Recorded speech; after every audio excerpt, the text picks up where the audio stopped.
Di zaman sekarang ini, siapa sih yang tidak berpergian menggunakan kendaraan bermotor, khususnya di negaraku Indonesia? Orang-orang biasanya memakai kendaraan bermotor untuk beraktivitas, mulai dari motor, mobil, bus, dan lain-lain. Mengantarkan mereka pergi sekolah, berbelanja, bekerja, hingga bertamasya. Nah, salah satu kendaraan yang paling populer di Indonesia adalah penggunaan sepeda motor. Mau itu kendaraan pribadi atau sebagai angkutan umum, misalnya Gojek, Grab, atau Uber. Nah, di negaraku ini ada salah satu motor yang menarik untuk dibahas. Dia telah ada sejak tahun 2008 lalu dan telah terjual jutaan unit di seluruh dunia. Motor itu adalah Honda Beat. Motor ini adalah motor yang paling laris di negaraku.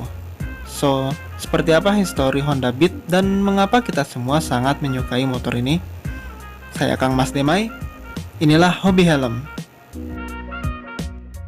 Semua berawal di tahun 2008 nih, di mana Honda Indonesia semakin serius menapaki kelas motor skutik di Indonesia setelah sebelumnya memboyong Honda Vario pada 2006 silam. Honda bukanlah pionir motor skutik di negara saya. Namun sepertinya Honda tertarik masuk bermain di ranah skutik karena melihat kesuksesan Yamaha Mio yang disukai orang-orang di saat itu. Ya, ibaratnya kompetitor aja udah masuk segmen skutik, laris pula jualannya. Masa kita jualan motor BPK aja sih? Akhirnya Honda melaunching Honda Beat pertama kali pada 2008 lalu.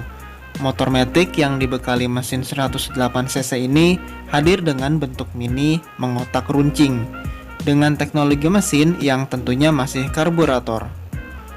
Dengan hadirnya Honda Beat, orang-orang pun merasakan angin segar nih, karena tadinya pasar hanya dipegang oleh raksasa Yamaha Mio.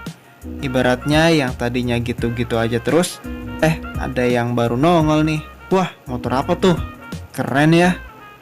Begitu mungkin pikir orang-orang di masa itu, saat pertama kali melihat Honda Beat. Tidak membutuhkan waktu yang lama, Honda Beat diterima pangsa pasar di Indonesia, dikarenakan desainnya yang keren pada zamannya. Dengan penjualan yang lumayan memuaskan, Honda Beat pelan namun pasti mulai mengekor di belakang Yamaha Mio penjualannya nih. Asal kalian tahu aja, Yamaha Mio adalah rajanya skutik di zaman itu. Dipikir-pikir pasti cukup sulit juga nih menyalip si raksasa itu.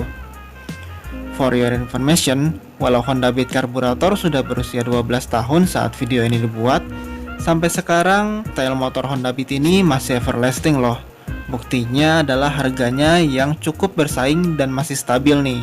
Juga motor Beat ini masih sering diburu di lapak jual beli motor bekas. Melihat potensi kesuksesan Honda Beat pada 2008 lalu, akhirnya pada 2010 Honda mempermanis penampilan Beat dengan memperbarui stripping dan mengupgrade bagian spakbor depannya. Memang sih belum upgrade penampilan seutuhnya, juga masih menggunakan teknologi mesin karburator. Namun perubahan ini cukup memberi penyegaran signifikan di kala itu, kayak dapat angin segar gitu deh. Barulah pada 2012 Honda Beat disuntikan mesin berteknologi injeksi yang disebut dengan PGM FI. Kala itu untuk pertama kalinya Honda Beat mendapat pembaruan penampilan secara keseluruhan. Honda Beat menjadi sedikit lebih gemuk, namun tetap terkesan slim dan juga sporty untuk dilihat di zamannya. Seakan tidak berpuas diri hanya dengan teknologi injeksi, Honda memutuskan melakukan upgrade teknologi yang cukup signifikan pada 2014 dengan meluncurkan Beat berteknologi ESP. Bedanya dengan Beat sebelumnya adalah sekarang starter motor menjadi sangat halus karena dilengkapi teknologi ACG starter. Juga bagian pengereman sudah combi brake system. Alhasil dengan menarik tuas rem kiri, maka rem belakang dan depan dapat berfungsi secara bersamaan. Selain itu, teknologi ESP ini dilengkapi dengan teknologi ISS alias Idling Stop System yang dapat membantu menghemat konsumsi bahan bakar karena mesin akan otomatis mati saat motor diam dalam beberapa detik dan dapat menyala kembali hanya dengan memutar sedikit tuas gas. Fitur ini benar-benar terpakai nih di saat lampu merah. Tidak sampai di situ, Honda juga melaunching kembaran Honda Beat, yaitu Honda Beat Pop. Jika Honda Beat terkesan slim dan sporty, Honda Beat Pop ini terkesan kalem dan feminim. Mungkin memang ditunjukkan untuk kaula muda. Beat ini juga pernah cukup laris loh di masa awal-awal launchingnya. Namun takdir berkata lain. Walaupun penjualan Beat Sporty stabil, nasib berbeda dialami oleh Honda Beat Pop beberapa tahun kemudian, di mana Beat Pop seakan tersandung-sandung nih dalam usaha menyusul penjualan Beat Sporty. Akibatnya penjualan pun menjadi lesu. Walhasil Honda terpaksa menyuntik mati Beat Pop pada tahun 2019. Dengan penjualan Beat Sporty yang menggairahkan, Honda tidak menyia-nyiakan kesempatan itu untuk berpuas PT. Setelah diracik dengan saksama, pada tahun 2016 Honda Beat Sporty terbaru diluncurkan.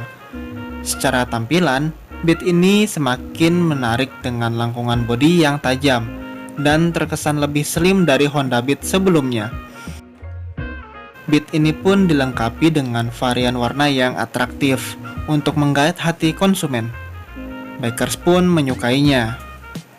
Wah, motor Beat terbaru makin keren ya. Jadi pengen punya nih. Iya cuy, gue juga pengen bikin tailuk-tailuk gitu. Hush, bahaya cuy kalau pakai ban cacingan begitu, pikir mereka mungkin saat itu. Akhirnya dengan perubahan yang membuat calon konsumen menjadi konsumen yang puas, Honda Beat menorehkan penjualan yang moncer. Pokoknya laris manis. Di jalanan ada Beat, di parkiran pasar ada Beat, di depan Indomaret ada Beat. Wah, pokoknya Beat ada di mana-mana deh. Puncaknya, pada Februari 2016, Honda Beat dinobatkan menjadi motor skutik terlaris Honda di seluruh dunia.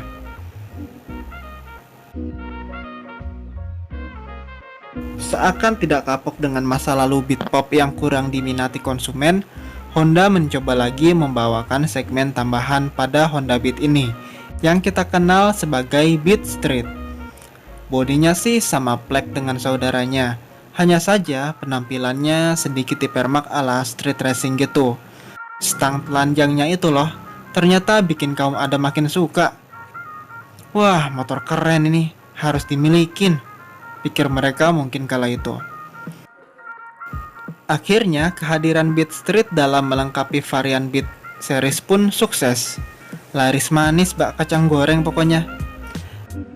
Dengan kesuksesannya itu, penghargaan lain pun datang. Kali ini dari Best Brand Award. Matic ini terpilih jadi Best Brand Gold pada 2019.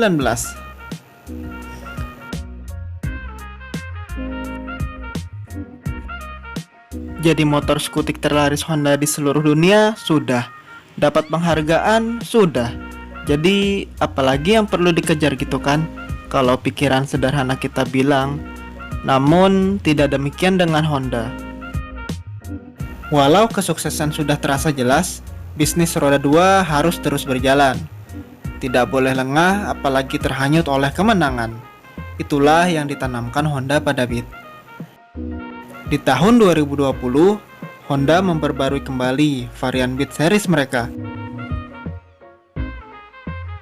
Kini, motor Honda yang terlaris itu telah dibekali dengan teknologi lampu LED. Sebuah teknologi lampu kekinian yang terkenal awet masa pakainya. Terang dipakai siang malam dan bikin motor semakin sporty gitu. Selain tentu, Honda juga merombak beberapa bagian penampilan agar sesuai dengan zaman. Walhasil, selesailah diperbarui dua varian terlaris Honda ini, yaitu All New Beat Sporty dan All New Beat Street. Di versi Honda Beat tahun 2020 ini pula, Beat hadir dengan rangka baru yang disebut dengan SF. Sebuah rangka besutan Honda yang telah paten dan memberikan kemajuan signifikan dalam hal berkendara. Salah satu hasilnya, bikin motor mereka makin jos tarikannya, makin stabil dan juga makin irit di jalanan. Ya, gimana dong? Rekor jarak tempuh Honda Beat terbaru ini saja tembus dengan hasil 60,6 km per liter BBM. Menggunakan si Honda Beat yang satu ini, waduh, jauh juga dengan seliter bensin. Dengan berbagai kelebihan tersebut, makin senanglah konsumen yang ada untuk meminang motor ini. Motor yang paling irit. Pokoknya ora beat ora sweet. Nyaris semua orang di zaman sekarang itu tahu Honda Beat. Mau yang muda, yang tua, mulai dari pekerja lapangan hingga kantoran. Karena perjalanannya yang cukup panjang, lebih dari 12 tahun. Bisa dibilang Honda Beat sudah menjadi bagian dalam memori penggunanya. Mau yang pakai untuk ojek online, pergi kuliah, antar anak, pergi ke pasar, hingga ngebucin. Itulah histori dari Honda Beat dari awal pada 2008 hingga versi terbaru di tahun 2020 ini. Tentu, mungkin saja ini bukanlah akhir perjalanan Honda Beat, karena di mana suatu produk laku dan masih tetap bisa diimprovisasi, maka perjalanan masih tetap akan berlanjut. Kita tunggu saja kejutan seperti apa yang akan hadir pada Beat di masa depan. Saya Kang Mas Demai, inilah Hobi Helm.